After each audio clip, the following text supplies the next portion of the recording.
we went to the House floor to vote on this, a group of bipartisan women members of Congress met with the Jeffrey Epstein survivors and heard their stories.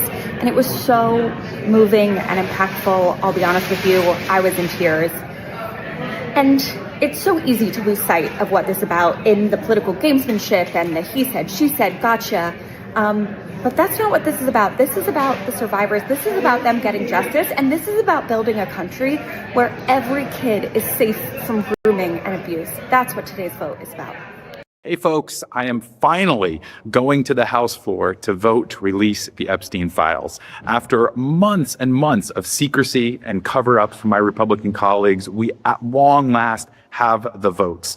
This is a tremendous win for all of the victims who have been waiting for months and months to finally see this happening. We'll keep you updated as this vote happens, and we're going to continue to keep up the pressure. Equal justice under law just took an enormous stride forward in this Senate chamber. Today's a victory for the voices for justice who have pushed and argued that these two chambers, the House and the Senate, need to fulfill the vision so embraced by the American people, so powerfully felt in their hearts, their sense of right and wrong, their sense that powerful should not be able to do evil acts and get away with it. And finally, their voices were heard today. Let's together push the president to release these files immediately. Let's see no further administrative delays or cleverness, and let the chips fall where they may. May there be justice for the victims. May there be accountability for the perpetrators. Equal justice under law should be served. It's our duty to serve it, and we've taken a powerful stride to equal justice today. I'm on my way to vote to release the Epstein files, a vote that is long overdue. This is a vote for accountability, for transparency, and most of all, for justice for the victims and survivors of Epstein. Every House member should be voting yes. I just voted to release the Epstein files. We want to know all the information there because we know they're hiding something and we're going to find it. Now they better release all of it because that's what we voted for. That's what I voted for. I wasn't quite clear from your answer to him. You're anti-doxing or pro-doxing? Anti-doxing, Senator. So, and you were talking about norms, that we're struggling with norms now around the internet and what is public and what not. Did I hear that correctly? Yes, Senator. So what would you say about elected officials who are actively doxing federal law enforcement agents? Senator, I'd say that's problematic behavior. Yeah, I'm glad to hear you say that. Well, let's just be a little more specific. The doxing of ICE agents, the doxing of Border Patrol agents that elected members of Congress have engaged in. Do you think that's a norm that ought to be encouraged? No, Senator. Would you condemn it here today? I condemn anti-democratic behavior that puts individuals at risk when there are alternatives. Well, I'm sorry, what does that mean? Does that mean no, not really, or what? You're saying it's wrong to dox these people or not? Yes, Senator, I'm saying it's wrong to dox individuals instead of using normal order, policy debates, civil discourse, voting to address differences in a democracy. Good. Okay, good. Well, I'm glad to hear to say that. I think that's important. And I think that your point about norms is well taken. But I've been shocked, just on the doxing question, I've been absolutely shocked to see elected members of this body and of the House of Representatives actively advocating for the doxing of federal law enforcement officers and then doing it. Some of them posting information about ICE agents, trying to post their pictures online, trying to post where they live online. I mean, that's unbelievable. And I don't want that to happen to anybody. Judges, sure, but let's start with our federal law enforcement who are out there doing a terrific job and literally putting their lives on the line. I think of our brave police officers, there's some in this room here who currently are not getting paid, by the way. It's the idea that these folks would be doxxed is, I think, just unbelievable. I would plead with my colleagues on the other side of the aisle to stop this. A yes vote today is a vote for not only the survivors who have suffered so much and endured so much over time, but it's a vote for democracy. If you can't count on your government to ultimately deliver the truth and hold people accountable, then we don't have much of a democracy. I'm proud to vote yes, but more proud that these survivors, these people who were hurt and victimized by Mr. Epstein will finally have their day in court and see justice prevail. That's what this vote is about. It's standing up for the survivors and standing up for our democratic principles that we're all equal under the law and protected equally under the law.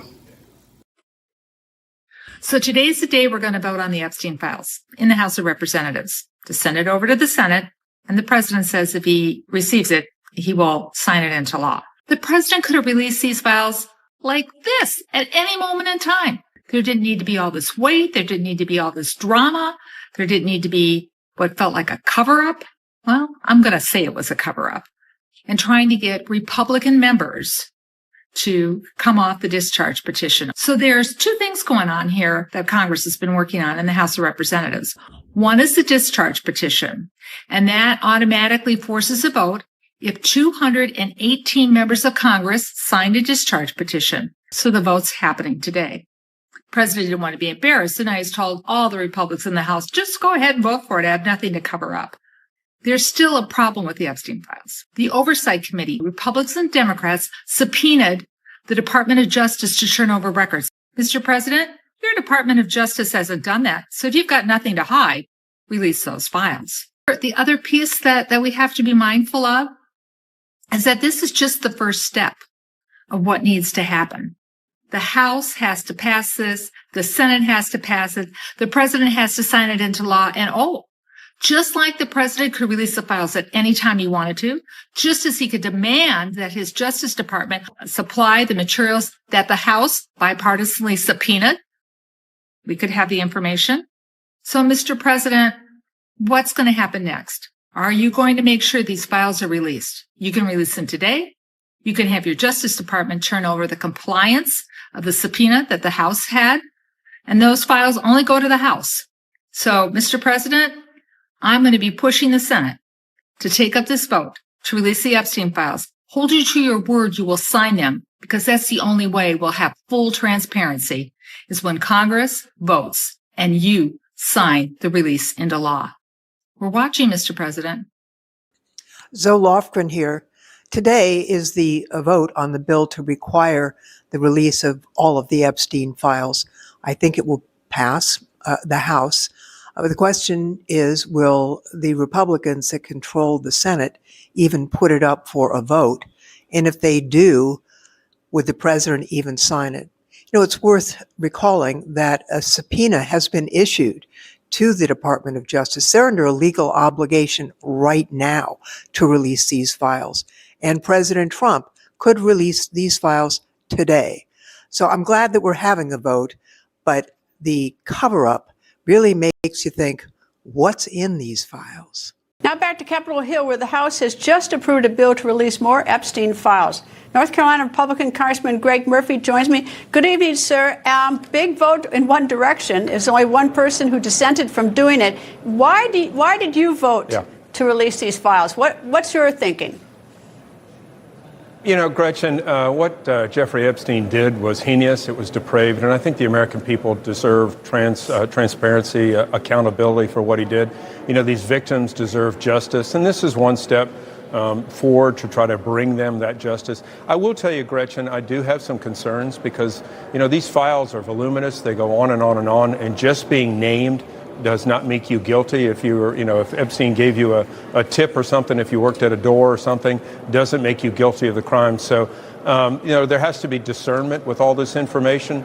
But the bottom line is these victims deserve justice, and we're one step forward towards giving that to them. Well, who gets to make the decision whose name gets released or not? I realize some were merely passengers on the plane, but I know that some people were quite cozy, sending emails, had a great friendship, and in some way vaguely enabling him, or at least showing sort of the seamy side of themselves. Who's going to make the decision what names are released? Yeah, this is the problem. You pointed out perfectly, Gretchen. This was done by the Oversight Committee. Jamie Comer was really delivering out a heck of a lot of more information, actually redacted to protect innocent victims, really, than this is what's happening. Now I guess it's the public opinion, and this is, again, one of my concerns as we move forward. Who gets to make these decisions? Again, we have to look at what the reason for this was, to try to deliver justice to the victims. Hopefully that gets done. Sadly enough, with this coming down, there's going to be some collateral damage, I think, with some of the victims or some of the folks who get named. But this was the outcry of the American people. They wanted this. This was a bipartisan, exclamation that they wanted to find out what this information is. What they do is really up to them. Well, now I think, though, you're a little bit in a bad spot. Now that it's going to be released, for the purpose of transparency, if you say, okay, well, we're going to redact these names. At this point, the Congress has said we want transparency. The American people, a lot of them have asked for it. So, in some ways, any sort of effort to redact is just going to create another problem. And people accuse you of playing favorites and everything else. So it's either all or nothing, I see at this point. And apparently it's going to be all, or it should be all. Yeah, and that's true. You point out a good point, Gretchen. It is all or it is redacted. We saw that the Democrats and some of the mainstream news media last week redacted a certain name, a name which actually the woman actually cleared President Trump of any wrongdoing. So, no, let's get the information out there. Let's let the investigations continue. Let the Oversight Committee do what it's supposed to be doing. But this should hopefully put some of the issues to rest. Sadly enough, Gretchen, we've got so many other issues that we're dealing with here, trying to make things affordable, foreign country and adversaries. Sadly enough, lurid details sell in this country. So let's get it out, let's get it done and move on. Let's protect the victims, give them justice, but let's move on with other things. All right, does it have to go to the Senate and for signature from the president? Yeah. Yeah, the president came out this weekend and said, let's just release it, let's get on and move on with things. And do you expect it to pass in the Senate? I would expect it. I expect it would. It passed overwhelmingly in the House, and I can't even believe our wonderful senators would refute that. So I think it passes easily in the Senate also. Congressman Greg Murphy, thank you, sir. The American people have waited a very long time for this. The margin in the House was overwhelming. In fact, every single member of Congress except one voted yes. And that now brings the focus to the United States Senate. As soon as the House sends us the Epstein bill, the Senate should move without delay to pass it unamended and send it on to the president's desk to be signed into law. We should pass this bill as soon as possible, as written, and without a hint of delay.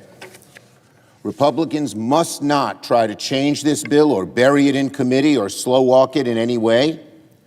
Any amendment to this bill would force it back to the House and risk further delay. Who knows what would happen over there? The American people have waited long enough, and they cannot take the risk. We have an opportunity to get this bill done today and have it on the president's desk to be signed into law tonight. We should seize that opportunity. That is why, later today, I will ask unanimous consent for the Senate to hold a vote to pass the House Epstein bill. The Epstein victims bill and the Epstein victims groups have made it clear they do not want amendments to the bill. In fact, just this morning, Epstein survivors stood right in front of the Capitol demanding that Congress pass this version of the bill. The House has now spoken in an overwhelming fashion, and Senate Republicans must step up. Because the public is fed up with waiting around to get to the bottom of the Epstein files. Americans are fed up with Donald Trump's lies. They are fed up with the cover-ups. And they are fed up with Republican leaders who keep siding with Donald Trump instead of siding with the American people who demand transparency when it comes to Jeffrey Epstein. There is only one right answer for the Senate. Pass this bill as written today. And let me say something else. This could not have been possible without the courage and advocacy of Jeffrey Epstein's survivors. They made this vote possible. They risked their safety coming out of the darkness to share their stories, tell the truth. We thank them. We thank them. And everyone who has pushed for transparency. And let me also add this. This will go down as one of the most damaging moments of Donald Trump's presidency. In trying so hard to hide the truth, Donald Trump has provoked the fiercest rebellion he's ever faced among his own supporters, both in Congress and around the country. All the lying, all the broken promises about transparency, all the bullying and threats to members of Congress who wanted these files released, it's all blown up in Donald Trump's face. His usual methods of intimidation and dishonesty have failed spectacularly in this instance. But make no mistake, today's vote is just one step.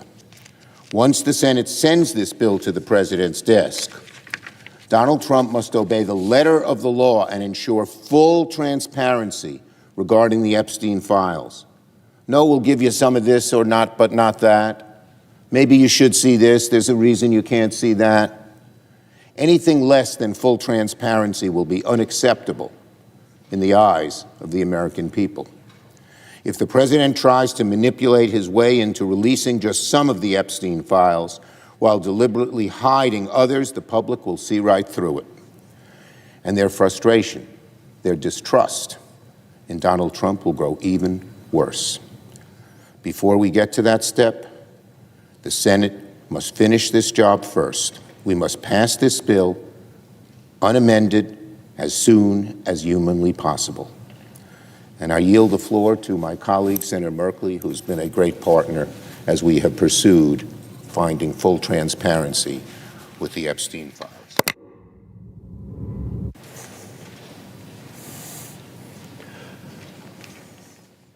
Mr. President, The senator from Oregon. I join my colleague, the minority leader from New York, in noting that principles matter. Equal justice under law matters. In fact, it matters so much that it's carved into the facade of the Supreme Court. If you go out these doors. Well, thank you, Whip. And it's good to be back. It's good to have the Democrat shutdown ended and the pain, the suffering that went on for way too long finally be over. And now to see the House back doing its business. And of course, we missed a few weeks, and so we're making up for lost time. We have a very robust schedule this week. As you can see, a full 5-day work week. We're going to be working and having some late night votes. Today we have 3 vote series going into the night, and our members have rolled up their sleeves and are ready to get back to work too. The committees are going to be meeting into the night this week and beyond to catch up and get back to focusing on those issues that we've been fighting for this entire Congress, and that is fighting for those families who have been struggling under the failed Biden agenda. All we saw under the Biden and Democrat agenda was higher costs for families, higher inflation, higher interest rates, open borders, chaos around the world. And President Trump has reversed that quickly. As you look at all of the things that this president has done, working with this Congress, we have been focused on fixing the problems that Biden created and then really setting a new course, getting this country back on track, lowering costs for families.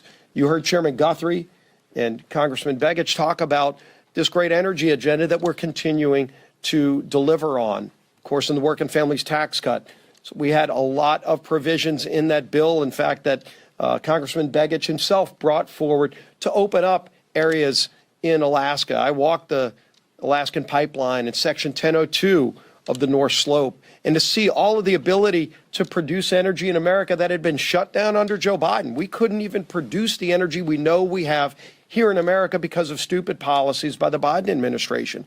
And we've been reversing that. Many of those provisions that Congressman Begich campaigned on, he already delivered on in the Working Families Tax Cut, but there's more to do. And so we're bringing some of those bills to the floor this week. You're going to see the Department of Interior probably this week, hopefully in the next 2 weeks, roll out their 5-year leasing plan for the Gulf of America. Again, something that President Biden shut down that drove investment to foreign countries. We saw billions of dollars of energy investment moving to foreign countries because Biden shut down America. Well, America's open up for business again. And that means more jobs here in America, but really importantly for families, lower energy costs. And energy costs affect everything that we do. When you go to the grocery store, lower energy costs mean lower food costs for families. And so we're going to keep delivering on that agenda.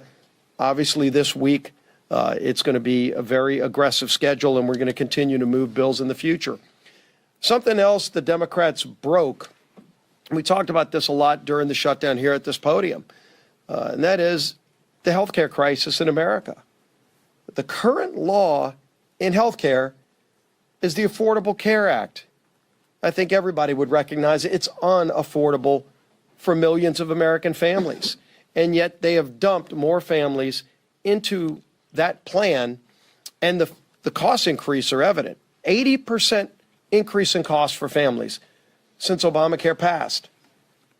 And yet, as the Affordable Care Act has failed to work for families, Democrats continue to try to shove hundreds of billions of dollars more into that failed program, and not giving relief to families, but giving COVID subsidies to insurance companies. That's what Democrats were fighting for. You saw President Trump today saying one of the things we want to do as Republicans is give those tax credits to families, not to insurance companies like Democrats want to do, but to give it to families. We've been working before the shutdown with our three relevant committees, Chairman Guthrie's committee in Energy and Commerce, Chairman Jason Smith in Ways and Means, and Chairman Wahlberg over in Education and Workforce. The three committees that work on healthcare policy to focus on legislation that would actually lower costs for families and give families options so they're not trapped in the Unaffordable Care Act policies that drive up their premiums. And so we've brought bills. We had some of those we talked about in the working families tax cuts that didn't make it all the way through the process. We're going to be coming back to that. We moved PBM reform last year, very bipartisan bill that Chuck Schumer sat on because he and Democrats don't want to lower costs for families. We do. And we're going to keep bringing those bills over the next few months. We're working with all of our members. We talked about it again today in conference. But we've been working on it for months. We've been bringing bills to the floor. And Democrats, sadly, have walked away from this because all they want to do is force people into unaffordable products, the Unaffordable Care Act. They want families to have to pay more in premiums because they want a single-payer, government-run healthcare system. It has failed the American people, and they deserve better, and we're going to deliver better for American families. And finally, today we released the calendar for next year, so I know you're all interested in what that's going to be. We're going to have a very busy agenda next year. We're going to continue to deliver here in this Congress for American families. We've got a lot to do this year, and we're going to be doing a lot more this year. But we're also going to have a very busy agenda next year. Democrats they're in disarray right now as a party, but they've got to decide. They're going to work with us here in this Congress to actually deliver for the American people. Are they going to continue to have, as the Speaker talked about, that Trump derangement syndrome? All they do is wake up every day and say, how can they oppose Donald Trump, no matter what he wants to do? When Donald Trump wants to help families, all they do is wake up and say, what is he doing? And they try to do the opposite because the radical Mandami wing of the party just wants to fight President Trump. Well, that's not where America is. America wants to get results. America believes in common sense. We're going to have a resolution Friday that says we stand up against socialism and the atrocities of it. It's not just the bad policies. It's led to murder all around the world where it's been tried. And they don't teach that history, unfortunately, enough in our schools. And so a lot of young people don't even get exposed to the atrocities of socialism. But we'll surely be talking about it and voting on it this Friday. A pretty easy vote, I think, for most people. Hopefully they say, no, we believe in freedom, opportunity, and we stand against socialism. We're going to have that opportunity this week as well, while we're also focusing on affordability. With that, I'm sure you may have a couple of questions for the Speaker of the House, Mike Johnson. Thanks, sir. The central focus is the basic income gap that we have in this country, the concentration of wealth. There are a few people that are doing very, very well, and there's a lot that are struggling to pay the bills. Now, one big part of this that we've talked about a lot recently is affordability of key items like housing and healthcare and energy, education, things that are necessary for people. The other part of it, of course, is jobs that pay people a decent wage. But focusing on the cost issue, Number one issue right now has been healthcare. The extended Affordable Care Act tax credits will expire on the first of the year. That is causing a significant increase in insurance rates. We need to do something to help people access healthcare and bring down the costs. A lot more could be said about that, but I'll just point out that one of the big problems is the number of people who can't afford insurance and therefore are not in the system. We need a universal access system, a system where everybody is covered. Because this doesn't just impact the people who don't have insurance. If people don't have insurance, they get care in the most inefficient way. And healthcare providers, hospitals and the like, have to provide what's referred to as uncompensated care. And then they pass those costs on to everybody else. We need a much more efficient healthcare system than the one we have right now. That's one big cost item. Is the answer yes or no to whether or not you met with these women who were sexually abused and raped? Yesterday, you testified to Senator Kennedy that there was, quote, no credible information that Epstein trafficked girls to anyone else, and that you have, quote, continuously and publicly asked the public to come forward with more information and we'll look into it. Today, in response to Mr. Massey's question, you appeared to say that the survivors were not credible. These are survivors. That's not at all what I said. Okay, great. I'm going to ask you this in a second, but let me tell you about the survivors, and let's bring them up here into the room. These are women who came to the Hill and testified that they were groomed and raped at the age of 14 and 16 years old, and they called to meet with the president and to meet with the FBI and to have people investigate their claims. Some of them have never testified before. If you are so interested in getting the public to submit any information, why have you not met with them? You said you haven't met with them. Have you met with them? I'll give you one more chance. My job as the FBI director is to invite all investigative leads. Is the answer yes or no to whether or not you met with these women who were sexually abused and raped? Any insinuation by you or any people on your side that I am not manhunting child predators and sex traffickers, just look at the stats. Hi, everyone. I'm Congresswoman Erin Houchin. On this Veterans Day, we pause to honor the men and women who have worn our nation's uniform and defended the freedoms we hold dear. America has the greatest fighting force in the world because each generation has built on the courage and sacrifice of the generations before it. From the beaches of Normandy to the mountains of Afghanistan, our veterans have carried forward a legacy of strength, honor, and love of country. Their service reminds us that freedom is never guaranteed. It's earned and protected by those willing to stand on the front lines. To every veteran and every military family, thank you for your service and your sacrifice. You are the reason America remains the land of the free and the home of the brave. Happy Veterans Day. My name is Mariah Solano. I was born and raised in Santa Fe, New Mexico. In June of 2023, that's when I was first diagnosed with the very rare type of cancer. It's called ovular soft part sarcoma. So I was doing the two treatments for probably about 5 or 6 months, and that's when the insurance decided to deny my coverage for one of my medications. We were kind of stuck. We kind of felt hopeless and didn't really know what to do next. Then a good family friend of ours told us to reach out to Senator Ray Luján, and then we were finally heard and they got on the case right away. Reaching out to Senator Luján was a huge help for us. We couldn't have got it done without him. Reach out to anyone who's willing to listen, and that's what we did, and he helped us tremendously. And now, like I said, we can just focus on what needs to be done.